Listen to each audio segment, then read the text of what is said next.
El 24 de febrero de 1500 nace en Gante el que será Carlos I de España y V de Alemania. Hijo de Juana y Felipe el Hermoso, el joven Carlos crece en Flandes lejos de sus padres. Su tía, Margarita de Austria, y su tutor, Adriano de Utrecht, se ocupan de infundirle una educación que sigue las pautas del ideal caballeresco flamenco y la cultura cortesana borgoñona. Las muertes repentinas de los sucesores al trono hacen que Carlos herede el mayor imperio del Renacimiento. Bajo su mandato reunirá el patrimonio de sus 4 abuelos: Maximiliano de Habsburgo, María de Borgoña, Fernando de Aragón e Isabel de Castilla.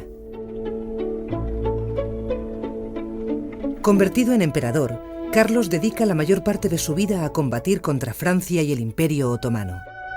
Ideológicamente lucha por mantener la unidad del cristianismo frente a la reforma de Lutero. Su vida resume la cultura y la civilización europea de buena parte del Renacimiento.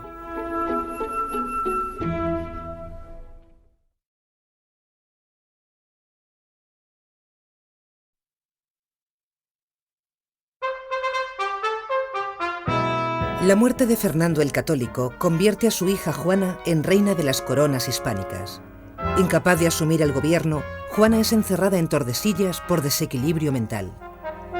Su primogénito, Carlos de Gante, acude a España para conocer la herencia de sus abuelos, los reyes católicos. Tiene 17 años y no habla castellano. El cardenal Cisneros asume la regencia de Castilla y continúa con la política autoritaria de Isabel y Fernando, mientras el joven príncipe viaja para tomar posesión de sus reinos. El cardenal fallece antes de conocer al nuevo monarca, Carlos de Habsburgo. Después de visitar a su madre en Tordesillas, Carlos se dirige a Valladolid, donde conoce a su hermano menor, Fernando, a quien no había visto nunca. Aconsejado por sus hombres, Carlos envía a Fernando a Alemania para alejarle del grupo de nobles españoles que le apoya. Poco después inicia un viaje para conocer sus dominios españoles. Acompañado por sus consejeros flamencos, Carlos acude a las Cortes de Castilla, que le juran rey, con desconfianza. Las Cortes imponen al nuevo rey que aprenda el castellano, que no nombre en puestos de gobierno a extranjeros y que no permita la salida de metales preciosos procedentes de tierras americanas. Aceptado como rey de Castilla, parte a tierras aragonesas para jurar sus fueros. Su viaje continúa hacia Barcelona, donde las Cortes de Cataluña le prestan el juramento de sus súbditos. Estando allí, recibe la noticia de su elección como emperador, lo que le impide terminar su recorrido por los territorios aragoneses y se dirige hacia Alemania. Reunidas en Santiago, las Cortes castellanas aprueban un servicio extraordinario para sufragar el viaje del rey. No obstante, el malestar por las formas del nuevo rey se empieza a extender por las ciudades. El temor a un aumento de impuestos se une a los excesivos gastos que asumen de una corte compuesta por extranjeros. La marcha del rey a Alemania con motivo de su coronación genera descontento en Toledo, Salamanca, Madrid, Valladolid y Segovia.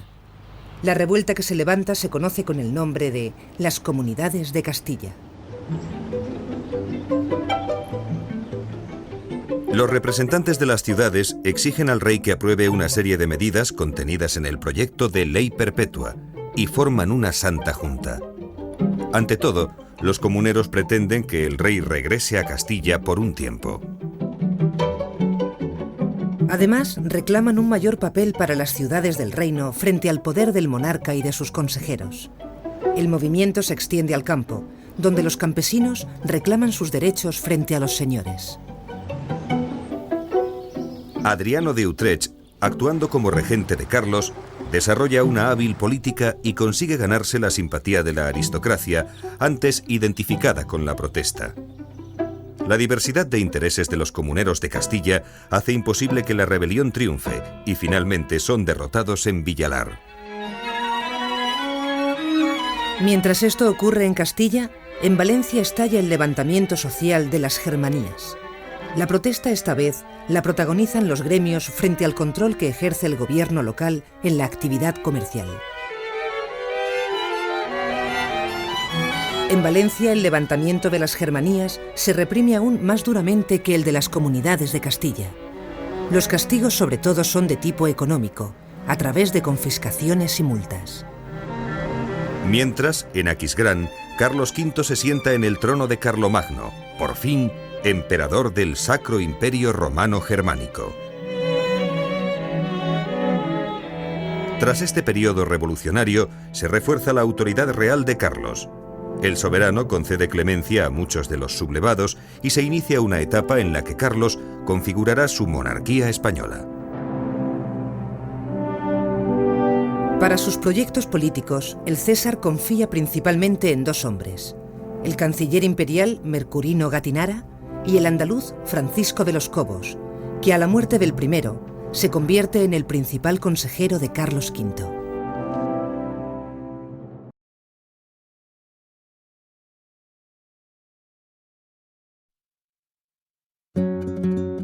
La corte del emperador es una de las mayores y más lucidas que ha tenido Príncipe de España.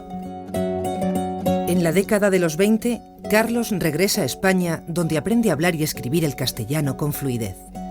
Comienza un recorrido por las coronas de Castilla y Aragón con el fin de reconciliarse con sus súbditos españoles. Acepta su matrimonio con Isabel de Portugal, tal y como se lo habían pedido los comuneros. La boda se oficia en Sevilla y Granada es el lugar elegido para la luna de miel. De su estancia en la ciudad, Carlos manda construir un palacio real en la Alhambra, de influencia italiana, que queda inacabado y en el que nunca llega a residir. De la unión con Isabel nace Felipe, que heredará la grandeza de su padre. La inteligencia y belleza de la emperatriz Isabel cautivan al emperador desde el principio. En las largas ausencias del rey, Isabel asume la regencia de las Españas. Al tiempo que Carlos se españoliza, la nobleza hispana adquiere las costumbres del monarca, los buenos modales y el gusto artístico italiano. Incluye a españoles en la Orden del Toisón de Oro, introduce la etiqueta borgoñona y difunde los valores de la vida cortesana.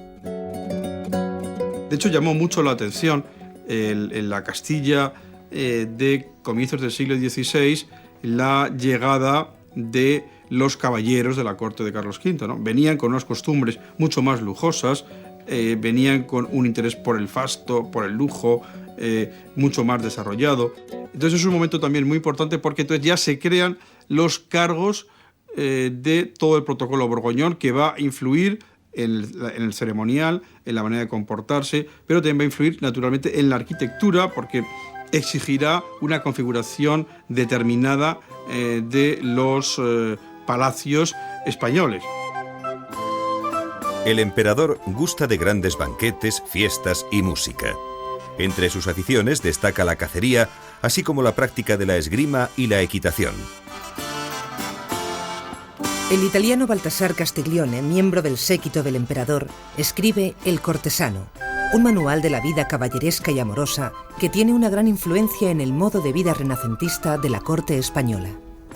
Con Carlos V realmente aparece la corte que se denomina la corte humanista. Es decir, se valora, se descubre el clasicismo, esa es la época del Renacimiento. Y efectivamente lo que se trata ahora es de que los cortesanos se parezcan lo más posible a los ideales clásicos, es decir, sepa de filosofía, sepa de literatura, sepa normas de educación, etcétera, etcétera. Es decir, las armas para conseguir el poder no son las armas físicas, la espada, la lanza, sino que son las armas dialécticas y son las armas de comportamiento. Tras 7 años de estancia en Castilla, Carlos se hispaniza y empieza a ser aceptado como rey de los españoles.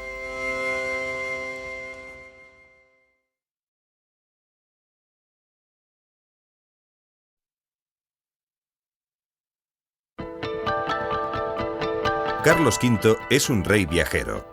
Recorre Europa y el Mediterráneo para visitar y defender sus dominios patrimoniales frente al poder francés y a la amenaza turca. El enfrentamiento con Francisco I de Francia se inicia con la candidatura de ambos al Imperio Germánico. La elección de Carlos como emperador al Sacro Imperio se resuelve gracias a las maniobras de su tía Margarita, que compra los votos de los príncipes electores por casi 1 millón de florines de oro.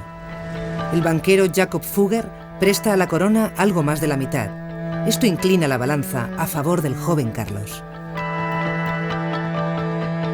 Con la elección de Carlos como emperador, Francia se ve rodeada de territorios controlados por la Casa de los Habsburgo, por lo que despliega todas sus fuerzas. El escenario de lucha es principalmente el norte de Italia.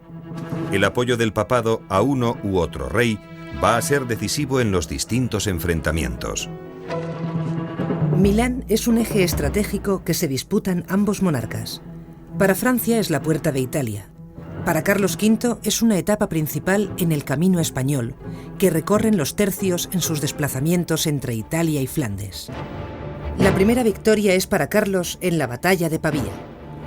Francisco I de Francia es apresado y trasladado a España, donde lo retienen durante 1 año. En Madrid, ambos monarcas firman un tratado por el cual Francisco I se ve obligado a conceder al emperador el ducado de Borgoña. Una vez libre, el monarca francés incumple el tratado y se inicia de nuevo la guerra. Carlos recibe malas noticias de Roma. El Papa se inclina a favor de Francia. El ejército de Carlos cuenta con soldados italianos, flamencos, alemanes y españoles. A las puertas de Roma, cansados y sin aprovisionamientos, los soldados saquean la ciudad eterna. El infierno no es nada si se lo compara con la visión que ofrece la Roma actual. El saco de Roma hay que mirarlo, por supuesto, desde un punto de vista político. Sirvió para que Carlos V se diese cuenta de que efectivamente a partir de ahí, una vez que había sido avasallada Roma, que era el centro, el poder universal, él tenía que ir a Roma. Y tenía que ir a Roma para restaurar el prestigio de la Iglesia y sobre todo para declararse él el emperador, el que dominaba toda Italia, que era dominar todo el mundo. Y por eso comienza a preparar ya la coronación de 1530 en Bolonia. La coronación se celebra en 2 días. El 22 de febrero, Carlos V recibe del Papa la corona de hierro de la Lombardía. 2 días más tarde, y coincidiendo con su cumpleaños, la ceremonia adquiere mayor solemnidad. Carlos V entra en la plaza de Bolonia acompañado de los tercios, de las tropas alemanas y de la nobleza española y flamenca. Todo el cortejo es recibido por el Papa Clemente VII, rodeado de obispos y cardenales. Carlos V realiza el juramento solemne de constituirse en defensor de la Iglesia Católica y de la Iglesia de Roma. Acto seguido, un cardenal le unge la frente con el óleo sagrado y después el Papa le entrega los símbolos de poder, la espada, el globo, el cetro y la corona imperial. Finalizado el acto, se inicia una cabalgata multitudinaria, en la que todos desfilan al son de trompetas y tambores. Carlos V es el último emperador del Sacro Imperio Romano, coronado por un pontífice. Pero pronto, las amenazas del Imperio Otomano obligan al emperador a atender las incursiones turcas en Hungría y Viena. En el flanco del Mediterráneo, los turcos se alían con los corsarios berberiscos para controlar el comercio. Carlos conduce personalmente la expedición contra el pirata Barbarroja y conquista Túnez. La victoria sirve para extender el poder del emperador en todos sus dominios. Carlos inicia un viaje propagandístico por tierras italianas, presentándose como emperador romano. En todos los peregrinajes le acompaña su séquito imperial formado por flamencos, alemanes, italianos y españoles. El intento de tomar Argel resulta un fracaso. Una tempestad obliga a Carlos a replegarse después de perder la mayoría de los efectivos en el mar. A partir de entonces, como consecuencia de las nuevas ideas difundidas por Lutero, la atención de Carlos se centra en la situación política y religiosa de Alemania.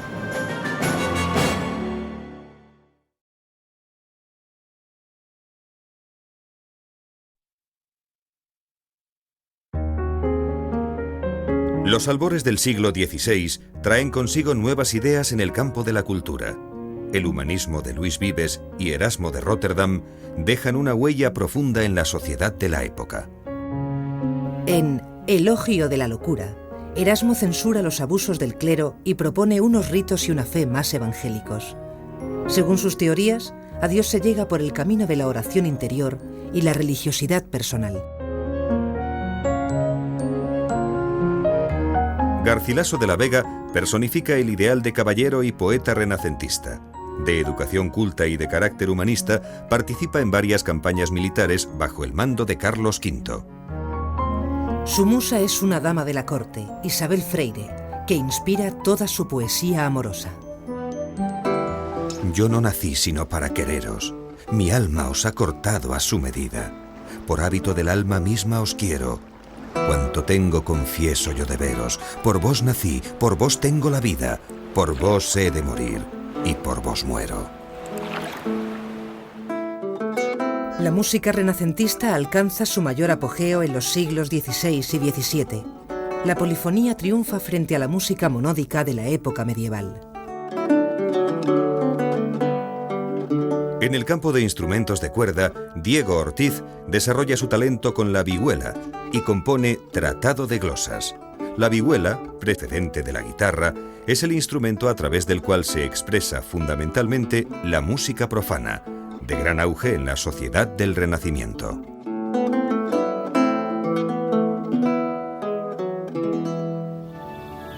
En cuanto a la música religiosa, uno de sus mayores representantes es Antonio de Cabezón. Ciego desde niño, estudia música y entra joven al servicio de Carlos V como compositor y organista. Destaca la profundidad espiritual de sus obras, casi todas compuestas para órgano. Probablemente empezó a hacer sus pinitos en el órgano aquí en Castrojeriz, donde está documentado que ya había órganos en el siglo XVI. Y bueno, el órgano que tenemos aquí detrás es un órgano posterior, pero muy parecido a los órganos que pudo tocar Cabezón.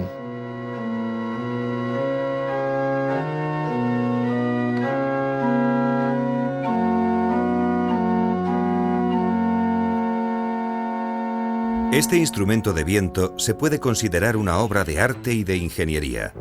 La complejidad de su mecanismo se basa en la distribución del aire por los tubos o caños, lugar donde se produce el sonido. Los órganos españoles son pequeños, pero aprovechan el espacio con gran economía de medios. Gracias al llamado doble registro, cada mano puede acceder a distintos colores de sonido. Es decir, se pueden obtener sonidos dulces y otros más brillantes al mismo tiempo con un solo teclado y su correspondiente familia de tubos. El teclado ha de ajustarse con gran precisión, ya que es la pieza que ordena qué familias de tubos se abren para producir determinados sonidos. El órgano se reviste con paneles decorativos de madera imitando mármol. Todo ello contribuye a reforzar el efecto sobrecogedor que la música de órgano produce en el interior de la iglesia.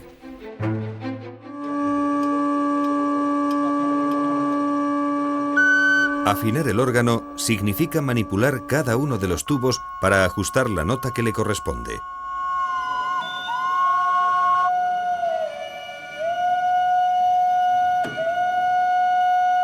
La afinación se consigue abriendo o cerrando el tubo por la parte superior. A mayor abertura obtenemos sonidos más agudos. La trompetería horizontal es una de las características más vistosas del órgano español. Se llama también trompetería de batalla y proporciona un plano nuevo de sonido, algo parecido al moderno efecto estéreo.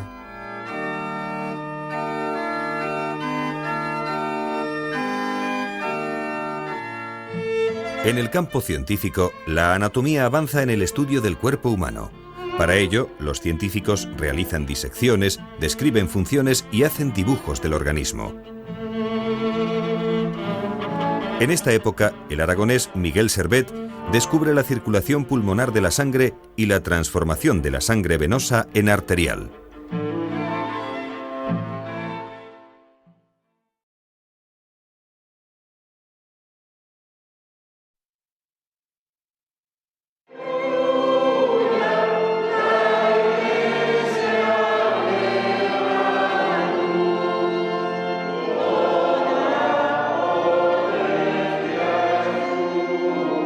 Una de las mayores preocupaciones del reinado de Carlos es la lucha contra la Reforma Protestante alemana, una nueva orientación religiosa que va a revolucionar la historia de la Iglesia.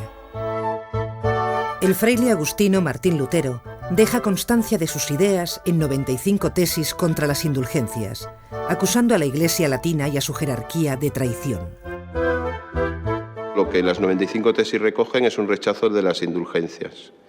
Las indulgencias era una forma de pagar para obtener el perdón divino y la salvación eterna, que era una concesión de la Iglesia. Entonces, Lutero lucha contra esa mercantilización de la salvación, lucha contra esa jerarquía y busca una fe más auténtica, una Biblia que llegue al pueblo en su lenguaje propio, un sacerdocio de todos los creyentes, es decir, no establecer castas ni clases de hombres más cercanos a Dios o mediadores, sino no hay mediación más que Jesucristo entre Dios y los hombres, y el decir que la gracia, que la salvación es gratuita, que la gracia forma parte de una relación con Dios gratuita y no marcada por las obras, como un comercio que tengamos que tener constantemente con Dios, hacer obras para ganarnos a Dios, hacer méritos para ganarnos a Dios. Es decir, es gratuito y participamos por la fe. Sola fide, sola gratia, sola escritura. Carlos V se entrevista personalmente con Lutero en la Dieta de Worms. En esta reunión, el fraile se reafirma. No puedo ni quiero retractarme de nada, puesto que no es prudente ni recto obrar contra la conciencia. Lutero es excomulgado y organiza la Iglesia protestante en Alemania bajo la protección de los príncipes. Su clamor reformador se propaga entre el pueblo alemán y gracias a la imprenta la difusión es enorme. La Reforma es un instrumento de disgregación del imperio al difundir ideas contrarias a la concentración de poder político y religioso que representa el emperador Carlos. La Iglesia de Roma necesita reaccionar y el Papa convoca en Trento un concilio para abordar cuestiones dogmáticas y de fe. Con diversas interrupciones, el concilio se prolonga durante 18 años, pero no termina con la crisis abierta en la Iglesia. Los príncipes alemanes protestantes forman un brazo militar y se unen en la Liga de Esmalcalda para exigir al rey plenos derechos políticos. La única manera de mantener en paz el imperio es ir concediendo en cada dieta una serie de privilegios, una serie de transigencias que a la larga se demostraron que lo que sirvieron es para fortalecer el partido de Lutero. Los intentos de diálogo con los príncipes fracasan y finalmente las tropas imperiales avanzan para reducir a los luteranos. La victoria de Carlos en Mühlberg resultará un espejismo, aunque inspirará la imagen emblemática del emperador, el retrato ecuestre pintado por Tiziano. Estamos en el Renacimiento, estamos en una época cortesana, y lo que se trata es de glorificar al emperador. En la batalla de Mühlberg, pues realmente que aparece Tiziano, ahí lo retrata de manera impresionante, pues no fue más que una batalla, fue una escaramuza, donde Carlos V nunca estuvo montado a caballo, estaba mojado, encima tenía hemorroides, estaba, es decir, vivió llorando y hundido moralmente porque físicamente tenía fiebre, y realmente ha servido ese cuadro para ensalzar, identificar el triunfo de Carlos V, que representa el catolicismo frente al protestantismo. Pronto, los príncipes alemanes se alían con Francia para amenazar al emperador y ocupan las ciudades de Metz, Toul y Verdún. Mientras, una expedición al mando de Mauricio de Sajonia va a intentar capturar al emperador, que se encuentra en Innsbruck junto a su familia. El César y su séquito consiguen huir en plena noche. Carlos reúne a su ejército y en poco tiempo asedia la ciudad de Metz, pero no consigue conquistarla. Es la última gran derrota del emperador. La traición de Mauricio de Sajonia le sume en una profunda depresión. Los dolores le atormentan y se retira a Bruselas durante 3 años. Pasa los días a solas, llorando, pendiente siempre del transcurrir del tiempo. Se ocupa día y noche en ajustar y concertar sus relojes. De noche, cuando no puede dormir, hace levantar a las ayudas de su cámara y a otros, y encienden velas y hachas para desbaratar y tornar a concertar los dichos relojes.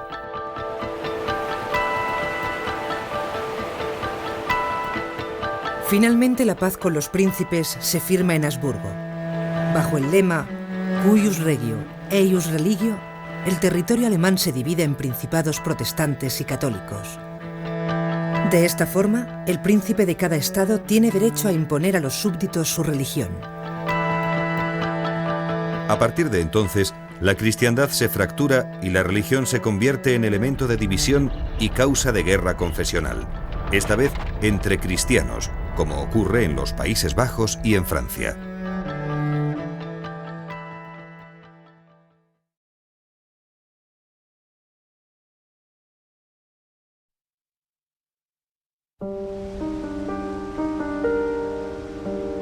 Las decepciones se encadenan en la vida del emperador. La reforma luterana, los nacientes nacionalismos europeos y el poder turco eclipsan el sueño imperial de Carlos V.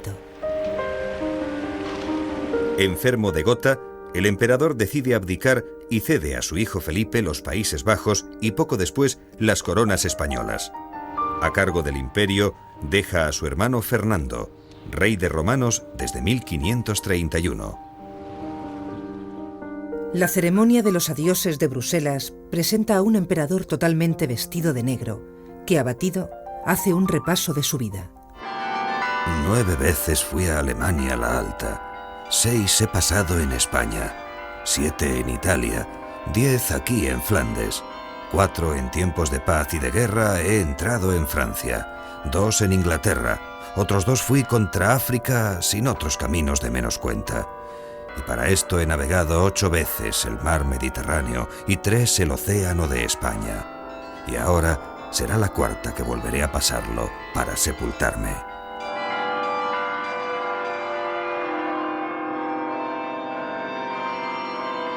Tras renunciar a sus poderes, el emperador se encamina al puerto de Laredo, rumbo a tierras extremeñas para retirarse. En Jarandilla espera a que se termine un modesto palacio que manda construir en el monasterio de Yuste. Debido a su maltrecho estado de salud, le transportan en una silla improvisada con un viejo arcón. El anciano emperador pasa en Yuste los últimos años de su vida. Junto a las demostraciones de piedad, dedica su tiempo de ocio a lo que más le gusta: grandes comilonas, la caza, la pesca, la música y sus relojes. En 1558 muere en Yuste el primer Austria español. Carlos V había reunido bajo su poder el mayor imperio europeo, crisol de naciones y culturas. Un conjunto de territorios que mantuvieron sus privilegios, constituciones y sus propios órganos de gobierno.